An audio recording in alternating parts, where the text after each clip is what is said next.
anajua katika kuachia EP zangu lazima niwe na launch, niwe na party, listening party na nini. Kwa hiyo aliona hivi vikinipita hivi itakuwa sio poa. Okay.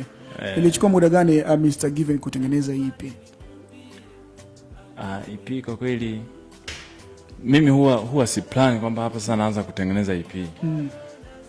Mimi huwa napenda sana kurekodi. Kurekodi napenda sana. Kwa hiyo huwa na rekodi kila ninapopata nafasi na rekodi. Kwa sasa ninapofika hatua nimerekodi nyimbo nyingi na hazijatoka, naamua sasa kutengeneza EP. Nafanya sample ya ngoma zangu kati ya zile ambazo nimefanya recording na namaliza kabisa.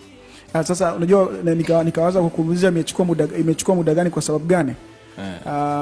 Inawezekana ukasema bwana tuna ngoma kibao, watu wanarekodi ngoma wasanii, ngoma ziko kibao, lakini anakuambia tukianza kuformulate nasema kwamba hii itaingia, ilikuwa ni muda kadhaa mpaka kufikia hapa. Na okay, sasa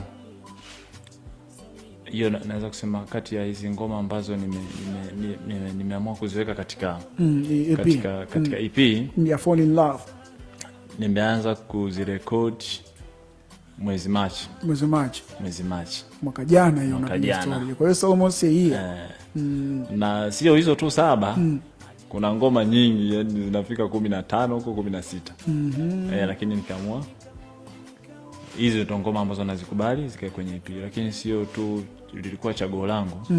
Producer pia. Okay. Ni kati ya ngoma ambazo amezichagua. Sawa. Speaking of producer, ama producer gani ambao